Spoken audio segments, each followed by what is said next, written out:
Kita kalau punya anak sakit, kadang-kadang nggak sadar ucapan kita bilang, ya Allah, daripada anak saya sakit menderita semacam ini, ya Allah, biar penyakitnya saya saja yang menanggung, ya Allah. Ini bukti berarti sayangnya kita orang tua kepada anak, sayangnya Nabi Muhammad kepada umatnya.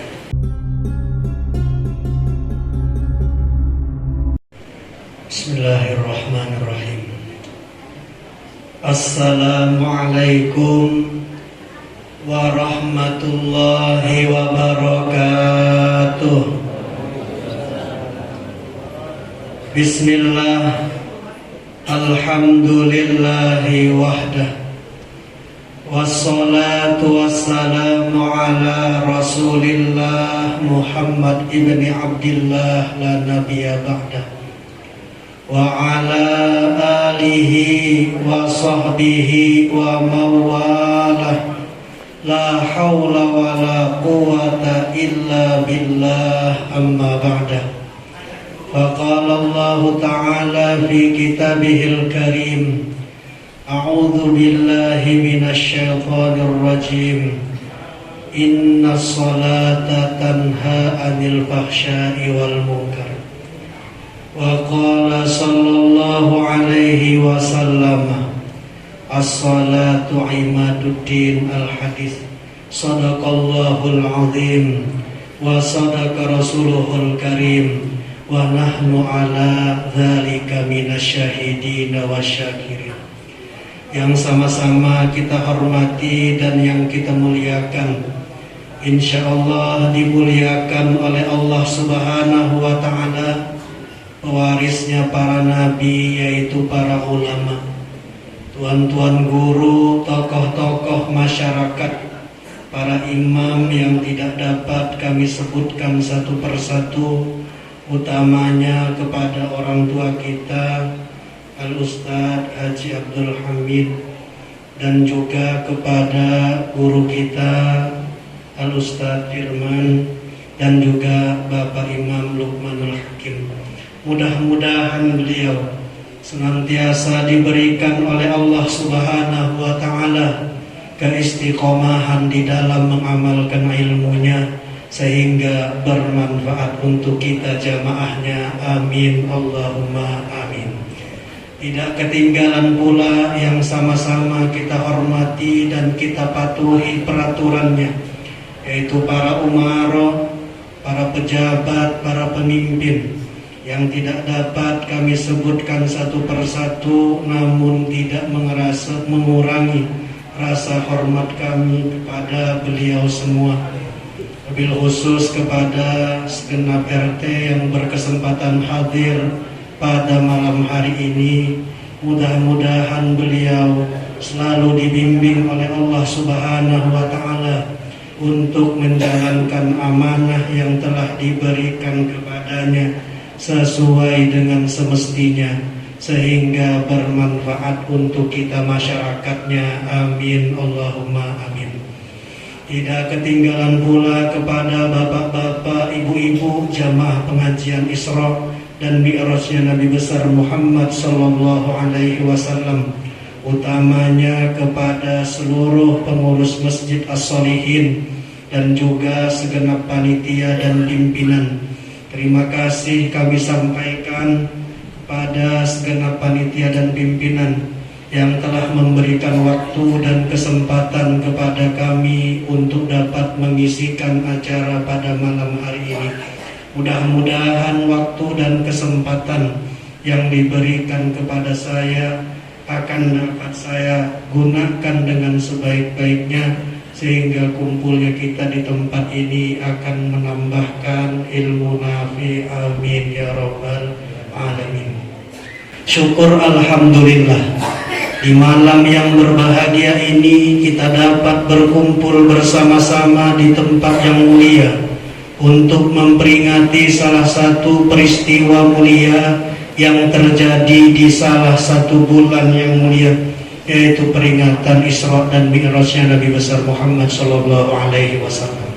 Salawat serta salam marilah kita aturkan kepada Nabi agung yang diagungkan oleh Allah, Nabi mulia yang dimuliakan oleh Allah, yaitu Nabi kita Muhammad sallallahu alaihi wasallam. Mudah-mudahan kita semua kelak mendapatkan syafaat di dunia hatta akhirah. Amin ya rabbal alamin. Saking pentingnya sholawat, sampai-sampai kita yang melakukan sholat dapat dipastikan tidak sah sholatnya jika tidak membaca sholawat pada tasyahud akhir.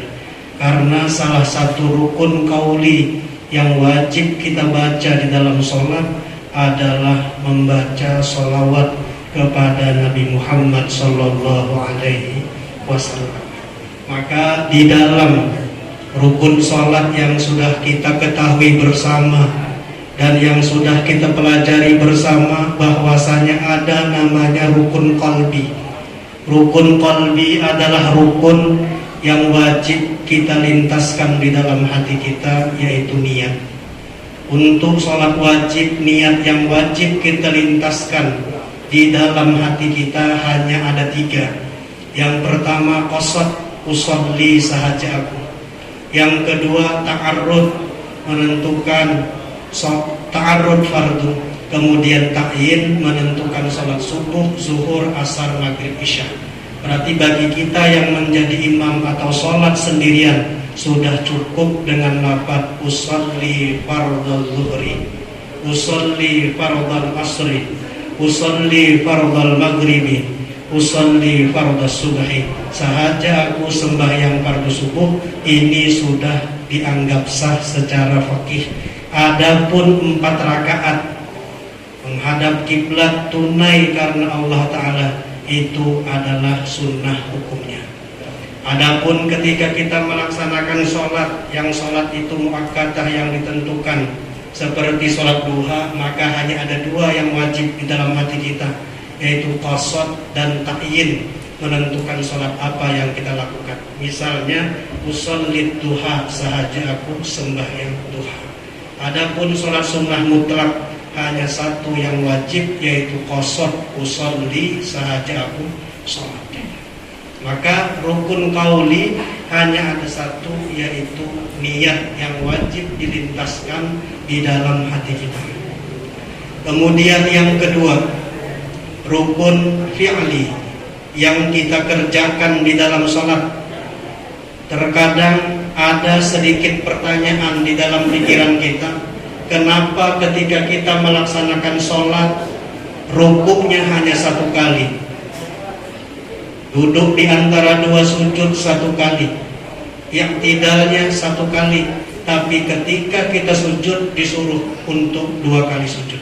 Karena ketika Nabi Mi'raj dinaikkan dari Masjidil Aqsa menuju langit sampai ke langit yang ke-7, sampai akhirnya berjumpa dengan Allah Subhanahu wa Ta'ala, yang di situ tidak bisa disifati bagaimana Allah, karena Allah laisa kamitslihi syai'un fil ardi wala fis sama. Tidak ada satu apapun yang menyerupai Allah, baik yang ada di langit maupun di bumi. Nah, sujud 2 kali kenapa? Karena ketika beliau Mi'raj, ada 1 malaikat yang diciptakan oleh Allah, mulai dari diciptakan itu sujud saja. Setelah Nabi Muhammad bertemu dengan malaikat yang dari awal diciptakan oleh Allah sujud, Allah memerintahkan kepada malaikat tersebut, irfa' ra'sak, angkat kepalamu, untuk memberi penghormatan kepada Nabi Muhammad sallallahu alaihi wasallam. Setelah malaikat ini mengangkat kepalanya dari sujud, lalu setelah malaikat ini memberikan penghormatan kepada Nabi, Nabi pun melanjutkan mi'rajnya dan Allah memerintahkan untuk kembali sujud. Maka disyariatkanlah sujud itu 2 kali di dalam sholat. Berbeda dengan rukun yang lain, hanya 1 yang dilakukan dalam setiap rakaatnya. Kecuali nanti sholat gerhana matahari bulan bisa untuk mengambil keafdalan, berarti 2 kali rukun. Nah, ini 2 kali berarti menunjukkan bahwasanya sujud adalah ibadah yang sangat luar biasa yang kita lakukan di dalam sholat. Menurut Imam Romli, ketika seseorang ingin melaksanakan sujud setelah dia iktidal, yang lebih afdal dilakukannya adalah ketika turun ingin sujud, tangan terlebih dahulu, baru lutut, baru dahi.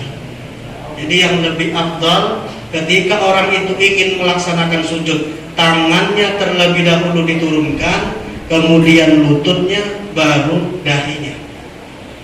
Tapi menurut Imam Ibnu Hajar, ketika orang ingin melaksanakan sujud, yang lebih utama adalah mendahulukan lutut terlebih dahulu, kemudian tangan, baru dahinya.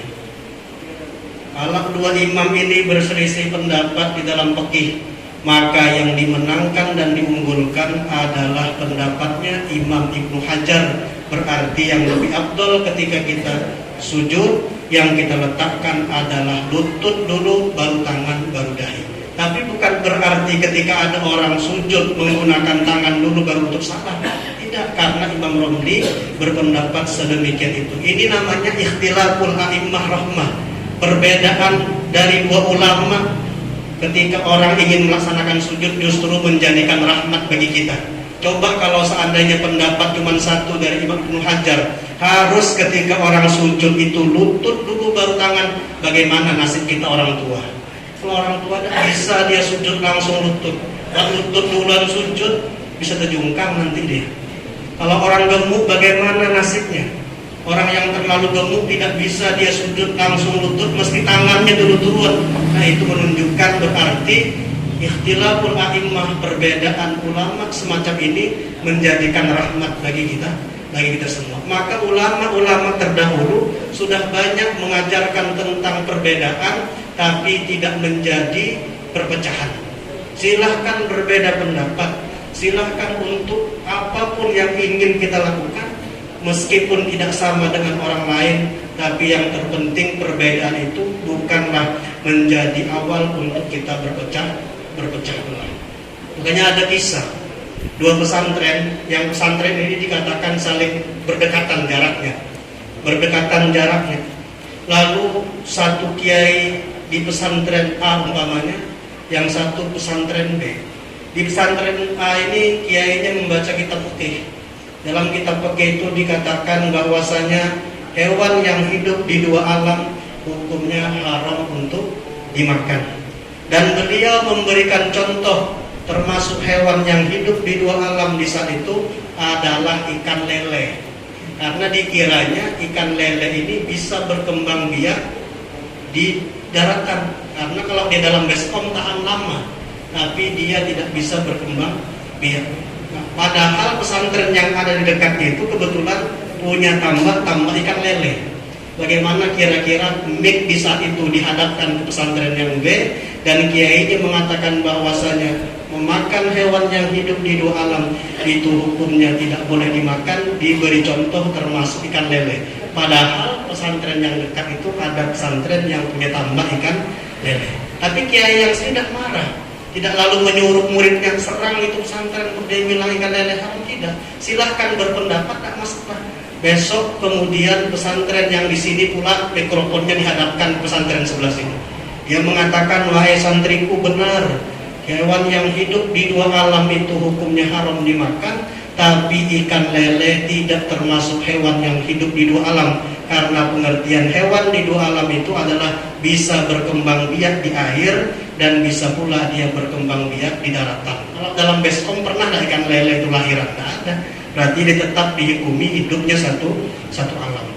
Hadapkan mikrofonnya ke pesantren yang tadi mengatakan lele itu hukumnya haram. Marah dah kiai yang berpada tersebut? Tidak marah. Tapi besok hadapkan pula mikrofonnya ke pesantren yang tadi. Wahai para santriku, ketahuilah, orang yang keras berpendapat bahwasanya ikan lele itu hukumnya halal dimakan karena dia sudah terlanjur punya tambah ikan lele. Kamu sudah punya terlanjur punya tambah ikan lele. Marah dah kiai? Tidak marah. Lalu sebelah sini mengatakan besok pengajian hadapkan mikrofon ke sana dan mengatakan kepada muridnya, wahai santriku, kiai yang keras mengatakan dengan pendapatnya bahwasanya ikan lele itu hukumnya haram dimakan karena dia tidak punya modal bikin tambah ikan lele. Kira-kira marah dah? Tidak ada yang marah.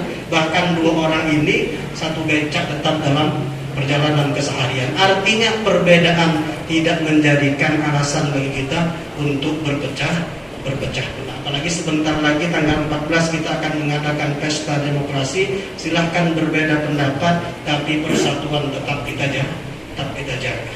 Maka dalam sholat tadi, dalam itu kita bisa mengambil pelajaran hikmah, diantaranya perbedaan tidak masalah, tapi jangan sampai pecah belah. Ketika orang ini sudah melakukan sholat, di dalam rukun qauli yang wajib kita baca ada 5 saja. Yang pertama takbiratul ihram.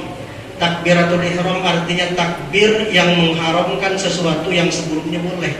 Kalau sebelum sholat kita masih boleh minum, kalau sebelum sholat kita masih bicara dengan kawan kita boleh. Tapi ketika kita sudah Allahu Akbar, maka takbiratul ihram itu mengharamkan sesuatu yang awalnya boleh menjadi tidak boleh. Orang yang sudah takbir Allahu Akbar kalau minum batal dia.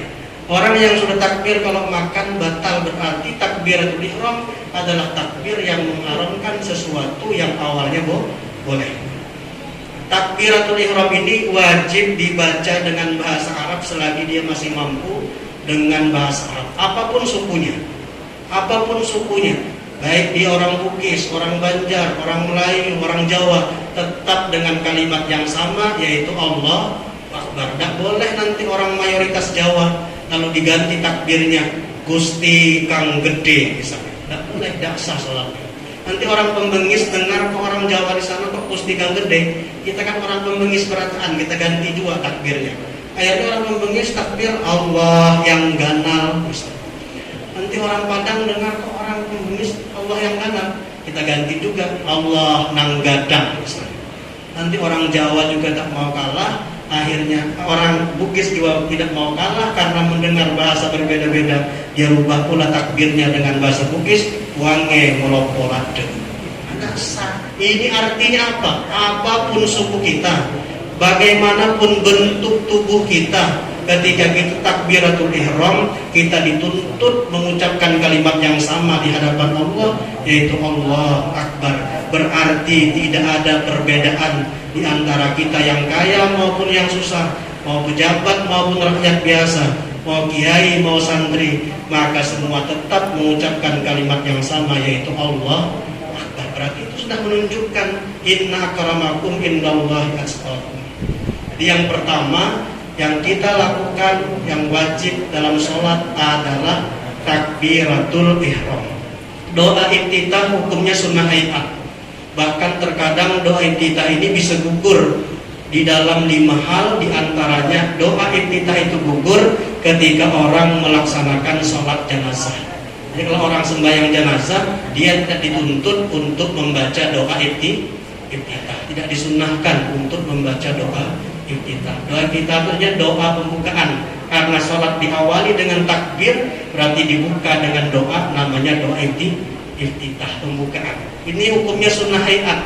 Andai kata orang tidak baca, tidak masalah.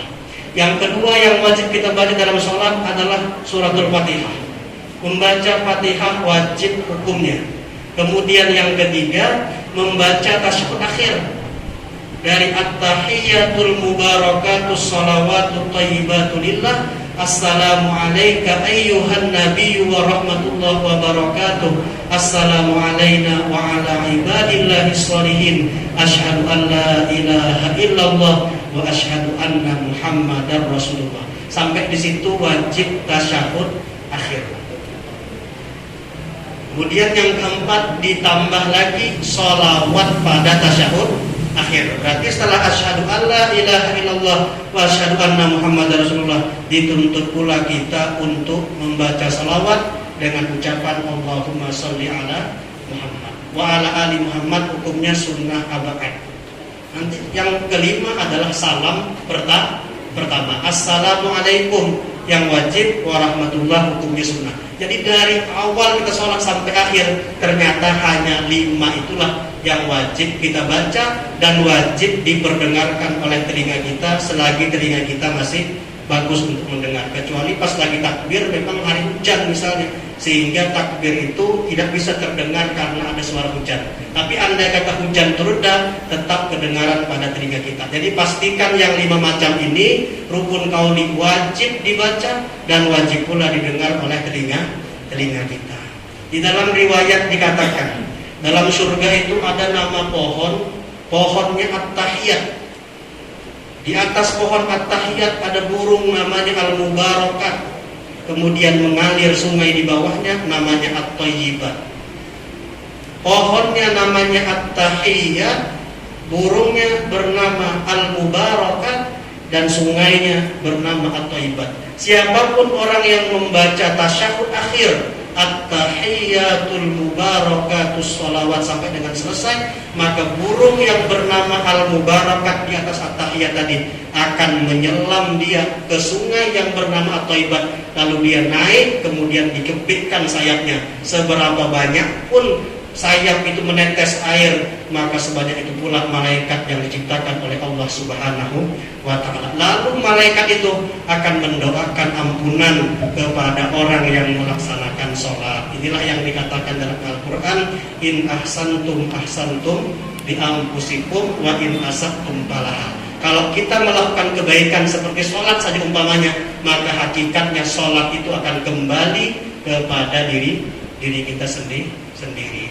Nah, jadi 5 macam inilah yang wajib dilakukan. Salah satu dari yang 5 adalah sholawat. Maka saya katakan tadi, saking pentingnya sholawat, sampai-sampai sholawat itu diwajibkan dibaca pada tasyahud akhir karena dia termasuk rukun qauli.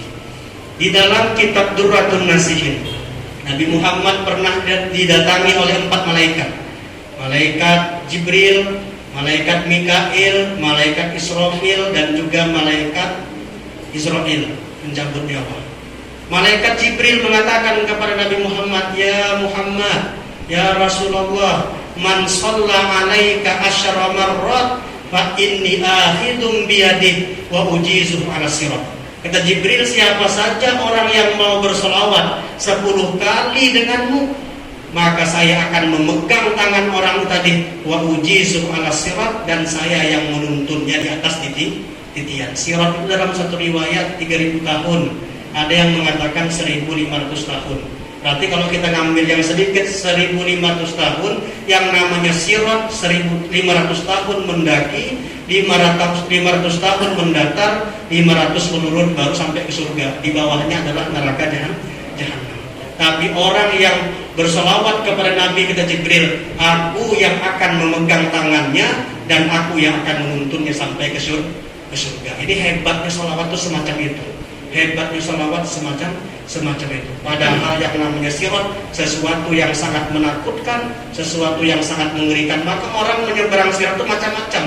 Ada yang kalbar, maka orang yang menjaga sholat 5 waktu, jangan sampai keluar dari waktunya, menjaga syarat sah rukunnya. Salah satu keistimewaan yang Allah berikan kepadanya, wa yamurru 'ala sirati kalbar, dia mampu menyeberang titian tadi bagaikan kilat, tak perlu 1500 tahun. Maka orang menyeberang sirat macam-macam.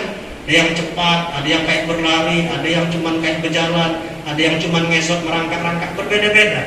Ada dalam satu hikayat dikatakan, di saat orang ini sangat menakutkan, di sirat yang begitu kecil jembatannya, yang dikatakan tajamnya lebih tajam daripada pisau cukur, kemudian panjangnya 1500 tahun perjalanan, di saat dia sudah hampir terjatuh, tiba-tiba datang sahab.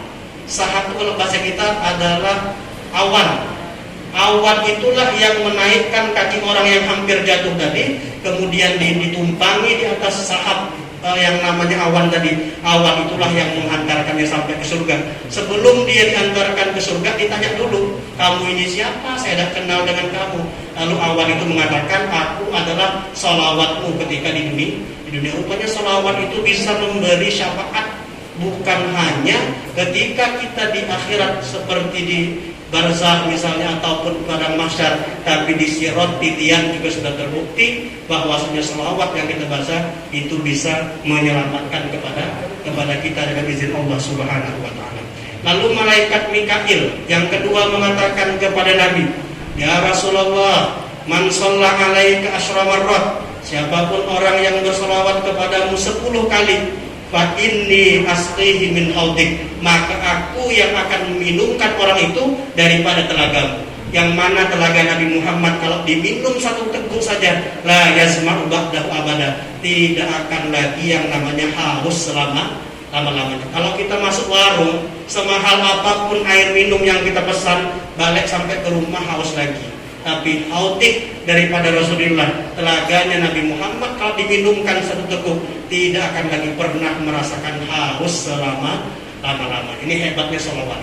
Lalu malaikat Mikail yang ketiga mengatakan, ya Rasulullah, man shalla alaika asyra marrah, siapapun orang yang bersalawat kepadamu 10 kali, fa inni asjudu lillah wa la arfa'u ra'si hatta yaghfirullah lak. Saya akan sujud kepada Allah Subhanahu wa taala, dan saya, kata malaikat Mikail, tidak akan mengangkat kepala saya kecuali orang yang bersalawat diampuni dosanya oleh Allah Subhanahu wa taala. Ini hebat luar biasa sholawat. Maka amalan yang paling menyelamatkan di antara akhir zaman ini adalah sholawat dibanyakin. Kemudian yang keempat, malaikat Israel, malakul maut, malaikat yang sangat ditakuti oleh semua orang. Apa kata malaikat Israel?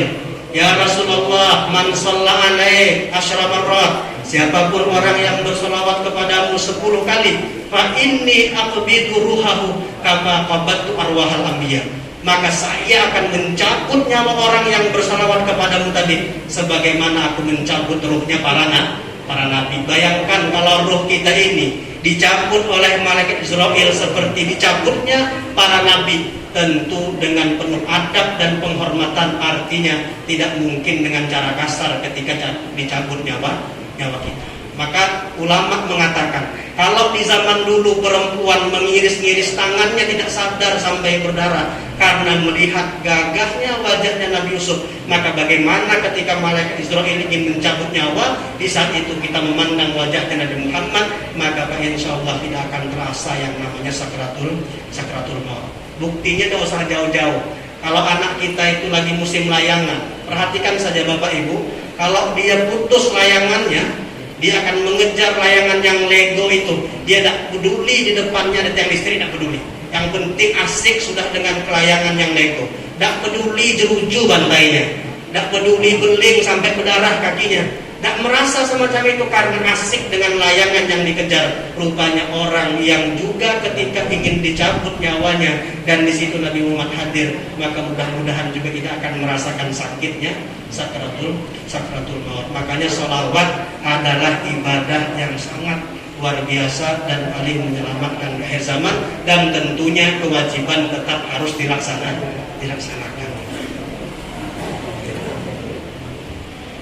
Kemudian di dalam sholat, kenapa ketika orang pindah dari satu rukun ke rukun yang lain yang dibaca Allahu Akbar, mau ruku Allahu Akbar, mau sujud Allahu Akbar, duduk di antara sujud Allahu Akbar, tapi ketika i'tidal yang dibaca Sami Allahu liman hamidah?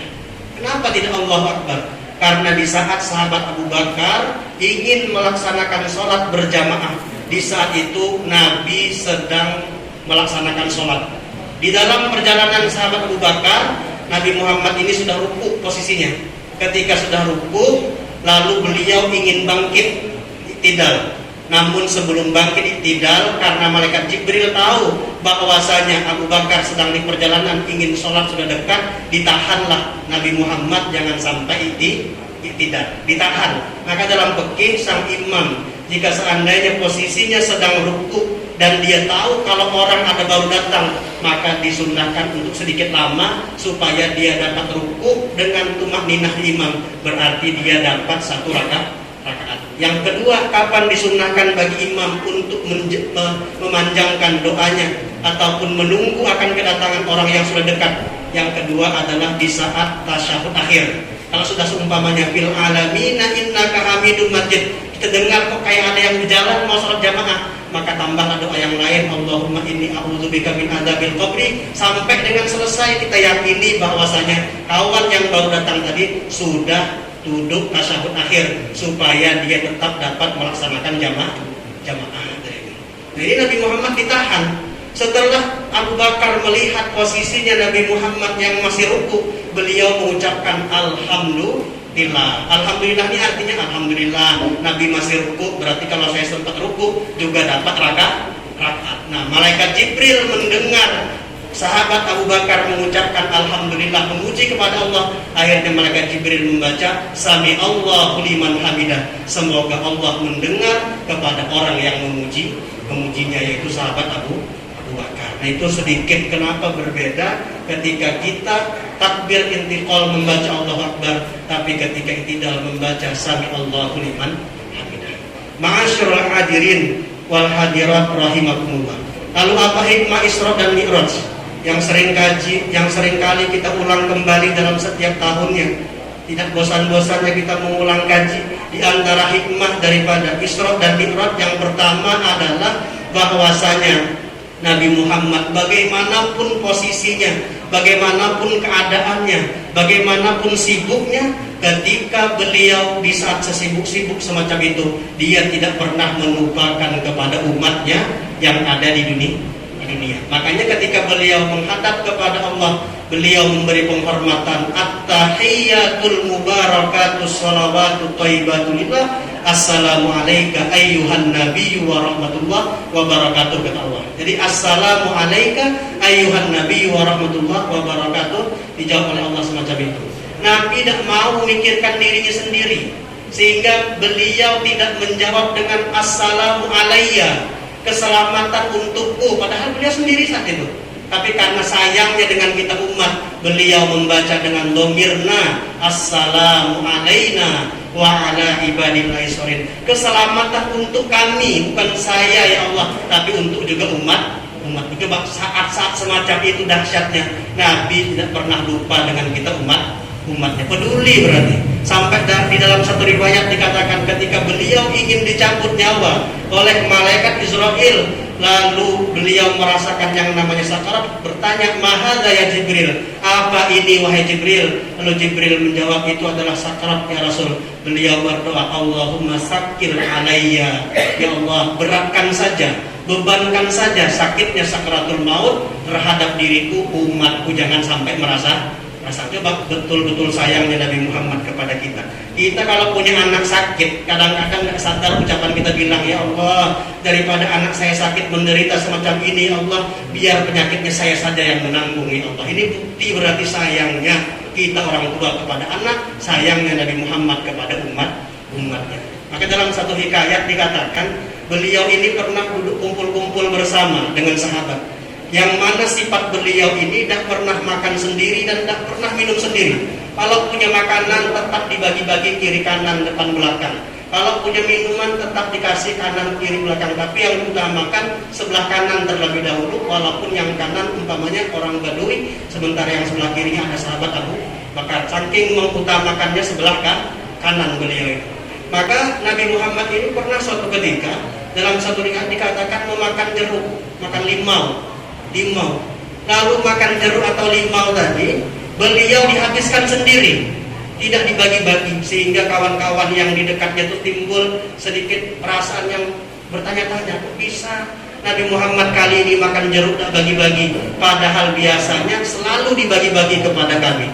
Ada yang nanya, ya Rasul, minta maaf, saya pengen tanya, kenapa engkau makan jeruk kali ini kok dihabiskan? Kenapa tidak bagi-bagi dengan kami? Lalu beliau mengatakan, cukuplah saya yang merasakan masamnya jeruk ini. Rupanya jeruknya masam. Jadi kata beliau, cukuplah saya yang merasakan masamnya jeruk ini, pian-pian jangan sampai merasakan. Ini peduli namanya. Kalau kita terbalik, ketemu limau manis tak berbunyi lagi. Giliran ketemu limau masam, bilang sama kawan, mau ada manisnya limaunya. Akhirnya kawan kerucut dahi di bantai. Ada peduli, orang peduli, bapak hebat. Di zaman Nabi Musa ada orang yang usianya 1000 tahun, ibadahnya sudah banyak. Kalau umatnya Nabi Muhammad baina sittin wa sab'in, di antara 60-70 ada panjang-panjang umur kita. Kalau umur 63 tahun sudah lebih, berarti sudah melebihi daripada umurnya Nabi. Karena beliau mengatakan sittin wa sab'in, 60-70. Maka saat ini banyak sekali orang yang usianya belum sampai 60 sudah meninggal dunia. Karena sakit tidak menjadi tolak ukur orang itu duluan meninggal. Banyak orang yang lebih sehat ternyata lebih duluan daripada yang sakit. Banyak orang yang lebih muda usianya ternyata lebih duluan daripada yang tua. Berarti mati itu tidak menunggu tua dan tidak menunggu sakit. Kalau sudah datang gilirannya mesti akan datang. Fa idza jaa ajaluhum la yastakhiruna sa'atan wa la yastaqdimun. Tidak ada yang bisa menghindari yang namanya kematian. Maka dalam kitab Nasail Ibad, wa katamal maut fil umri, Allah merahasiakan dari 6 perkara, diantaranya adalah merahasiakan kematian di dalam umur. Tidak ada yang tahu. Kalau andai kata kita dikasih tahu, Zis, pian meninggal dunia umur 50 tahun, meski mungkin saya maksiat dulu sampai 49 tahun, kira-kira tinggal setahun baru saya taubat. Karena tidak ada yang tahu umur kapan datang, maka kita berusaha terus waspada, jangan sampai menggunakan umur itu kepada hal-hal yang tidak baik, karena dikhawatirkan bisa jadi pas di saat maksiat, di saat itulah Allah mencabut nyawa kita. Itu dirahasiakan umur mereka. Nah, ini orang 1000 tahun dan ibadahnya sangat banyak Bapak Ibu, dan dia ini punya modal ibadah, itulah yang bakal memasukkan ke dalam surga. Padahal bukan ibadah yang kita lakukan, bukan amal yang jadi modal untuk bisa masuk ke dalam surga. Maka itu dalam sholat kita diajarkan, kalau salam ke kanan, Assalamualaikum warahmatullah, Allahumma inni as'aluka ridhoka wal jannah. Ya Allah, saya minta ridhomu, dengan ridhomu itulah akhirnya saya masuk dalam surga. Salam ke kiri, wa a'udzu bika min sakhatika wan nar. Ya Allah, saya berlindung denganmu dari kemurkaan, kemarahanmu. Dari itulah akhirnya kalau orang dapat murka dan marah, ujung-ujungnya neraka. Berarti amal tidak bisa menjamin orang masuk ke dalam surga, tapi amal baik bisa jadi sebab orang itu dapat ridho dari Allah Subhanahu wa ta'ala. Nah, orang ini punya amal sudah banyak, pasti surga sudah. Optimis dan bakal masuk surga karena amal yang banyak. Cuman masih penasaran kira-kira surganya surga yang mana. Nah, itu yang mau ditanyakan. Sampaikan ya kalimullah, wahai Nabi Musa kepada Allah, kira-kira saya ini dimasukkan oleh Allah ke dalam surga yang mana. Kalau surga jelas sudah bahasanya itu, karena amal baik sudah banyak. Cuman penasaran surga yang mana yang bakal dimasukkan oleh Allah Subhanahu wa ta'ala. Lalu dikatakan oleh Allah, ya Musa, sampaikan kepada orang tua itu, dia tidak ditakdirkan masuk ke dalam surga yang mana, justru dia bakal dijebloskan ke dalam neraka. Disampaikan Nabi Musa kepada orang tua tadi, nangis orang tua tadi, karena amal sudah banyak. Itulah harapan dengan amal bisa masuk ke dalam surga. Ternyata takdir Allah menghendaki orang ini tetap ke neraka. Lalu dia bilang sama Nabi Musa, ya Nabi Allah Musa, kalau memang takdir saya tetap ke neraka, minta saya dengan Allah Subhanahu wa ta'ala, sampaikan kepada Allah, tolong besarkan badan saya, sekira-kiranya neraka itu cukup muat dengan saya sendirian. Orang jamaah sholihin jangan sampai lagi masuk neraka. Ini namanya peduli. Kalau memang harus masuk ke dalam neraka, sakitnya neraka, besarkan badan saya biar cukup saya sendiri yang merasakan sakitnya neraka. Orang lain jangan sampai. Disampaikan Nabi Musa kepada Allah. Setelah disampaikan, lalu Allah mengatakan, ya Musa, orang tua ini takdirnya saya rubah, yang awalnya ahli neraka sekarang menjadi penghuni surga. Dan katakan kepadanya, bukan karena amalnya yang banyak, tapi karena sifat pedulinya. Maka dalam kitab Nasail juga tadi, salah satu yang kedua dari yang 6 adalah wakatama ar-ridho fi ta'atin. Allah menyimpan keridoannya di setiap kebaikan dan ketaatan yang kita lakukan. Kita tidak tahu dari amal yang mana. Bukan mungkin karena salat kita, bukan karena puasa kita, tapi justru terkadang yang dianggap sepele, kecil dan dilupakan, yang menjadi besar dalam pandangan Allah Subhanahu wa ta'ala, dan akhirnya mendapat ridho dari Allah Subhanahu wa ta'ala. Jadi orang yang peduli ini luar biasa. Balasannya adalah surga daripada Allah Subhanahu wa ta'ala. Coba Nabi Muhammad bisa semacam itu, tetap ingat dan peduli kepada kita. Kemudian Allah wajibkan sholat 50, 2 rakaat berarti 100. Kemudian singkat cerita, tinggal 5 waktu, dan dikatakan oleh Allah, wahai Muhammad, walaupun tinggal 5, satu sholat yang dikerjakan oleh umatmu nilainya sama dengan 10, berarti 5 kali tetap 50. Walaupun sholatnya dikurangi, tapi pahalanya tidak dikurangi oleh Allah. Pelajaran yang bisa kita ambil, berarti Allah ini begitu besar kedermawanannya kepada kita, begitu besar sayangnya kepada kita. Walaupun pekerjaan sholat dikurangi 50 menjadi 5, tapi pahala tetap diberikan 50. Coba kalau kita kerjaan harian 120.000, manusiawi memang kalau andai kata orang kerja setengah hari, mesti kita kasih 60 ribu. Tapi kalau Allah, walaupun sholat yang 50 dikurangi menjadi 5, dari 5 sholat tetap pahalanya sama dengan 5. Ini menunjukkan besarnya sayangnya Allah kepada kita, umatnya Nabi Muhammad SAW. Maka kita ini kalau pengen tahu Allah itu sayang atau tidak, satu contoh yang mudah saja yang sering kita alami, yaitu ketika kita sedang sakit. Kita ini pasti pernah merasakan yang namanya sakit, karena Nabi mengatakan sebaik-baik badan adalah badan yang pernah sakit, dan sebaik-baik harta adalah harta yang pernah jatuh kemudian tidak putus asa berusaha untuk bangkit kembali. Justru kalau mulus terus, tidak pernah sakit, mulus terus usaha, tidak pernah bangkrut, ini bahaya. Bisa-bisa istidraj, dibiarkan oleh Allah tinggi setinggi-tingginya terlebih dahulu, nanti baru dijatuhkan oleh Allah Subhanahu wa ta'ala. Maka dikatakan dalam tankih, idza ahabballahu 'abdan ibtalah. Tanda Allah itu cinta kepada seorang hamba, Allah itu mesti akan memberikan ujian kepadanya. Yang namanya ujian tergantung kelasnya. Kalau anak SD tidak mungkin dikasih ujian anak SMA. Kalau anak SMA tidak mungkin dikasih ujian anak SD. Artinya tergantung kekuatan hamba itu masing-masing. Semakin tinggi derajatnya di sisi Allah, ibaratkan sebuah pohon yang semakin tinggi, tentu anginnya pun semakin kuat. Orang kalau sudah ke tengah laut nelayan, itu tantangannya berat. Walaupun ikan yang didapat bisa besar, tapi untuk mendapatkan ikan yang besar harus menghadapi lautan yang dalam, harus menghadapi angin yang kuat, harus menghadapi gelombang yang sangat kuat. Artinya tergantung kemampuan kita masing-masing. Karena ada kalanya sebab sakit dan akhirnya Allah kasih sabar kepada kita. Dari itulah akhirnya Allah ampuni dosa kita, ataukah ingin diangkat derajat kita di sisi Allah Subhanahu wa ta'ala. Nah, kita ini pernah sakit. Kalau kita pernah sakit, maka mesti kita akan merasakan 3 hal. 1, yang bakal dicabut oleh Allah dalam diri kita ketika kita sakit ada 3. Yang pertama adalah aura wajah. Bagaimanapun gagahnya kita, bagaimanapun cantiknya ibu-ibu, kalau sudah sakit pucat wajahnya, karena ditarik oleh Allah aura wajahnya. Yang kedua, yang akan ditarik oleh Allah adalah selera makan. Bagaimanapun enaknya makan, kalau sakit pahit rasanya, maka dicabut selera makan. Maka kata guru kami, almarhumlah Kiai Haji Hasanuddin, santri itu kalau pengen enak makannya cukup 2 syaratnya. Yang pertama badan sehat, yang kedua perut lapar. Kalau badan sehat perut lapar, insya Allah pucuk ubi pun selesai kita makan. Karena itu perutnya lapar dan juga sehat. Tapi kalau dia kenyang, bagaimanapun enaknya makanan tidak enak lagi. Kalau dia sakit, bagaimanapun makanan tidak enak lagi. Makanya kalau mau berbaik-baik sama orang, jangan nunggu kawan sakit.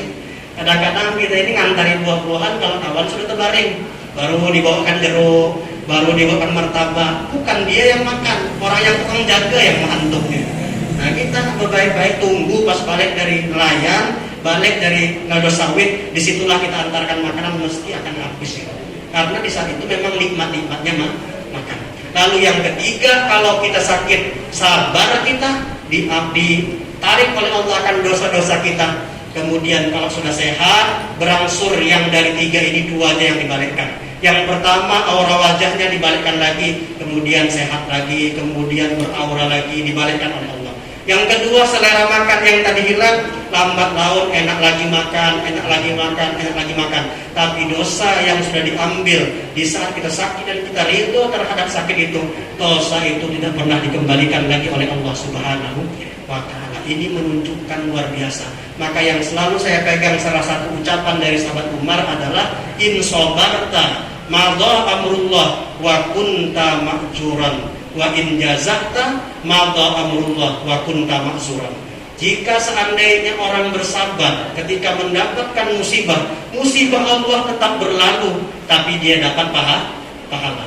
Kalau dia mendapatkan musibah lalu dia mengeluh, musibah itu tetap juga menimpa kepada dirinya, sementara dia dapat dosa. Satu contoh saja, ketika ada orang yang ditimpa oleh Allah berupa musibah sakit, ridho dia.